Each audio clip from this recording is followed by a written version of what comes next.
Chapter 4 Breaking Silence by Janice Mary Kitani. അപ്പോൾ പേര് കേൾക്കുമ്പോൾ തന്നെ അറിയാം Janice Mirikitani. She's a Japanese. She's a poet, dancer, activist and educator who is renowned for her commitment to work that addresses the horrors of war. So the poem Breaking the Silence. So ഈ പോയത്തിൽ നമുക്കിങ്ങനെ കാണാൻ പറ്റും എന്ന് വെച്ച് കഴിഞ്ഞാൽ ഈ Japanese American എപ്പോഴും രണ്ട് കോണ്ടിനെൻസിൻ്റെ ഭാഗമായിട്ടുള്ള ആളുകൾ, ഒരാളുടെ അച്ഛൻ ജാപ്പനീസ്, ഒരാളുടെ അമ്മ അമേരിക്ക. അപ്പോൾ രണ്ടും കൂടിയിട്ട് മിക്സ് ചെയ്യുമ്പോൾ ആ കുട്ടിക്ക് ഉണ്ടാവുന്ന കൾച്ചർ, ആ ഒരു ഇൻ്റർ കൾച്ചർ ടെക്സ്റ്റാലിറ്റി. സോ ഇതിനെയാണ് ഫോക്കസ് ചെയ്യുന്നത്. So it reflects on the knowledge of the silence of the generation of Japanese American. And this is A poem that focuses on the experience of the Japanese Americans when they were put into the concentration camps during the World War II. So here the poet, she expresses her mother's experience feeling dehumanized and isolated from the world.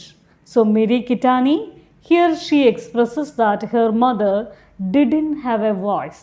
And with her expression of silence, she leads to a brutal experience of how Japanese Americans were treated.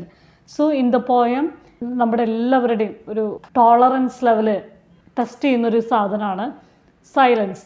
നമ്മൾ എന്ത് ചോദിച്ചാലും കുട്ടികൾ മിണ്ടാതിരിക്കുക, നിങ്ങൾ എന്തെങ്കിലും ചോദിച്ചു കഴിഞ്ഞാൽ നിങ്ങളുടെ പാരൻസും മിണ്ടാതിരിക്കുക. അപ്പോൾ silence is a kind of weapon.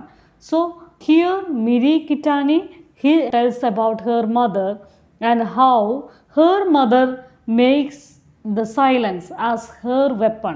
She goes through some brutal experiences and still she kept her weapon, silence. So breaking silence. എപ്പോഴാണ് ബ്രേക്ക് ചെയ്തതെന്ന് പറയാം. The poem is about 3 generations of women and the similarities and differences of their lives and their worlds. 3 ജനറേഷനാണ് ഈ പോയത്തിലൂടെ pass ചെയ്യുന്നത്.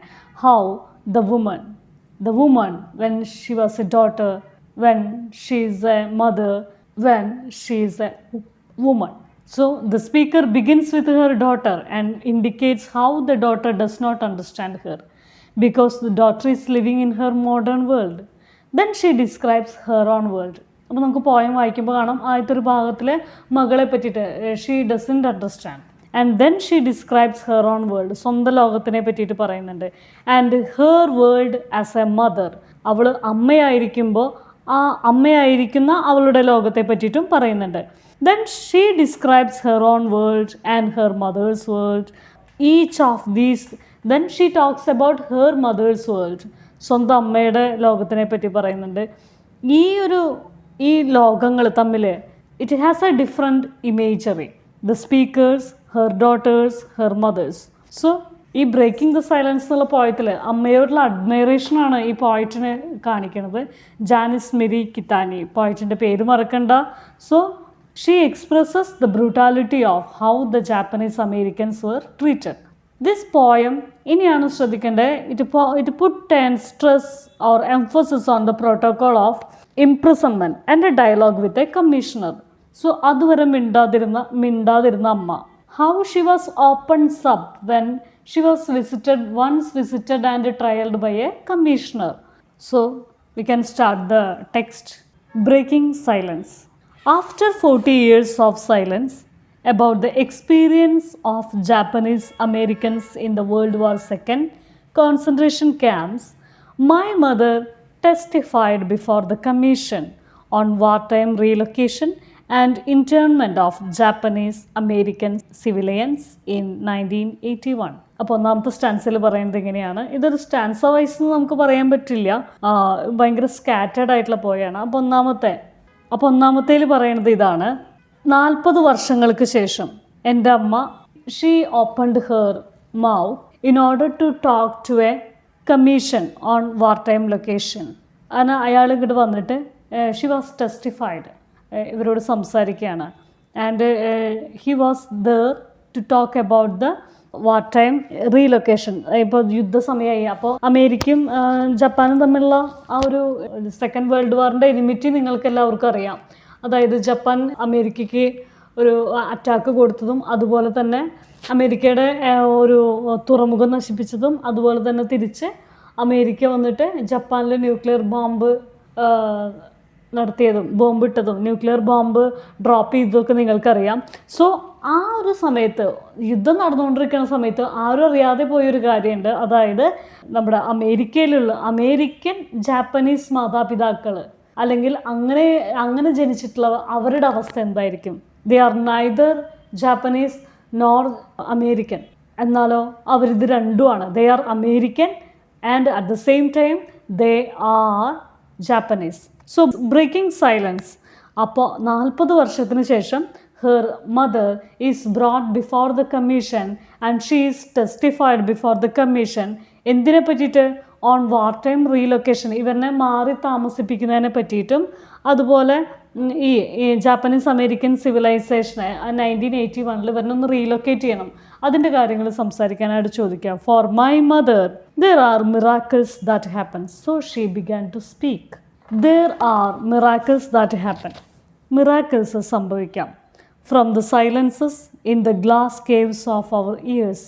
Glass caves of our ears, നമ്മളുടെ ചെവിയുടെ glass cave. നമ്മൾ പറയില്ലേ ചെവിയുടെ പടം പൊട്ടിപ്പോവാം എന്നൊക്കെ പറയില്ലേ. അപ്പോൾ നമുക്ക് എന്താ പറയുക, നമുക്ക് എപ്പോഴും വെടിയൊച്ചകളുടെ സൗണ്ടാണ്.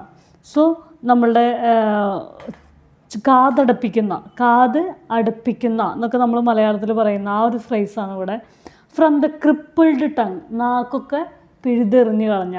From the mute wet eyelash, നമ്മളെ നിശബ്ദമായിട്ട് നനഞ്ഞ കൺപീലികൾ. ഇതൊക്കെ ഞാൻ പറയുമ്പോൾ ഇങ്ങനെ നമുക്കതൊരു വിഷ്വൽ ഇമേജറി പോയത്തിലൂടെ ഉണ്ടാവണം. Testimonies waiting like winter. So സാക്ഷിയാവുക, ഇതിനൊക്കെ സാക്ഷിയാവുകയാണ് നമ്മൾ. അപ്പോൾ ഇങ്ങനത്തെ ഈ ഒരു നമ്മൾ ട്രയൽസൊക്കെ ഇറ്റ് വെയിറ്റ് ലൈക്ക് വിൻ്റർ. എങ്ങനെയാണ് വിൻ്റർ വരാനായിട്ട് വെയിറ്റ് ചെയ്യും ഇല്ലേ? ഒരു ബ്രേക്ക് കഴിഞ്ഞിട്ടേ വിൻ്റർ വരിക. Always like that.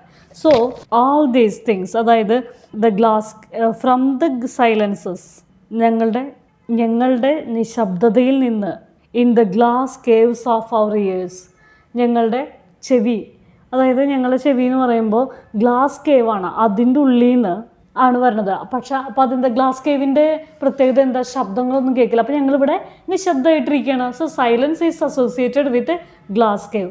From the cripple tongue, അപ്പോൾ സൈലൻസ് എന്താണ്? നാവ് മുറിച്ച് മാറ്റിയ, പിഴുതു മാറ്റിയ നാക്ക്, അവിടെ ശബ്ദം ഉണ്ടാവില്ല, സൈലൻസ് ആണ്. ഫ്രം ദ മ്യൂട്ട്, മിണ്ടാതിരിക്കുക, അതായത് നിശബ്ദമായി പോയ, അവിടെയും സൈലൻസ് തന്നെയാണ്. വെറ്റ് ഐലാഷ്, അതായത് കണ്ണുകൾ മാത്രം നനഞ്ഞുകൊണ്ട് ദുഃഖങ്ങളെ പറഞ്ഞുകൊണ്ടിരുന്നു, ഒരിക്കലും ശബ്ദമുയർത്തിയിട്ടോ ഒന്നും പറഞ്ഞിട്ടില്ല. സോ അങ്ങനെ her mother began to speak. There are miracles that happen from the silences. We were told that silence was better, golden like our skin.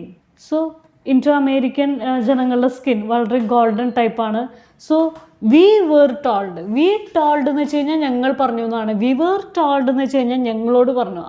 അതായത് ഞങ്ങളോട് പട്ടാളക്കാർ അല്ലെങ്കിൽ ഇവർ പറയുകയാണ്, we were told that silence was better, മിണ്ടാതിരിക്കുകയാണ് നല്ലത്. It was golden like our skin. So again simile വരികയാണ്, അതായത് നിങ്ങളുടെ സ്കിൻ പോലെ തന്നെ വളരെ ഗോൾഡൻ ആണ്. It is useful like go quietly, easier. അപ്പോൾ എങ്ങനെയൊക്കെ യൂസ്ഫുൾ ആണെന്ന് പറയുമ്പോൾ ഇപ്പോൾ എങ്ങനെയാണ് സിമിലി കാണിക്കുന്നത്? അതായത് മിണ്ടാതെ വളരെ ശാന്തമായിട്ട് നടന്നു പോകുമ്പോൾ എത്രമാത്രം സുഖകരമാണോ അത്രയും സുഖമാണ്. Easier like don't make waves, expedient like, അതായത് don't make waves. So easier like നമ്മൾ ശബ്ദം ഉയർത്തി എന്തെങ്കിലും സംസാരിച്ചാലേ അവിടെ ഒരു ചേഞ്ച് ഉണ്ടാവുള്ളൂ, ഒരു തരംഗം ഉണ്ടാവുള്ളൂ. അപ്പോൾ തരംഗങ്ങൾ ഉണ്ടാക്കാതെ മെല്ലെ നമ്മൾ പോവുക. Expedient like horse stalls and desert. Expedient എന്ന് വെച്ച് കഴിഞ്ഞാൽ കൺവീനിയൻ്റ് ആവുക, വളരെ സൗകര്യപ്രദമായിട്ട്. ഹോഴ്സ് സ്റ്റാളുകളും ഡെസേർട്ടുകളും നമ്മൾ കണ്ടാലും നമുക്ക് മനസ്സിലാവും. ഡെസേർട്ട് എന്ന് വെച്ച് കഴിഞ്ഞാൽ അറിയാലോ എന്താണ്? മരുഭൂമി. ഹോർസ് സ്റ്റാൾ എന്ന് വെച്ച് കഴിഞ്ഞാൽ കുതിരലായങ്ങളിലും ഇതൊക്കെ കണ്ടു കഴിഞ്ഞാൽ നമുക്കറിയാം ഇത്രയും കൂടി സൗകര്യമില്ല, അത്രമാത്രം കൺവീനിയൻ്റ് ആണ് when we keep our silence.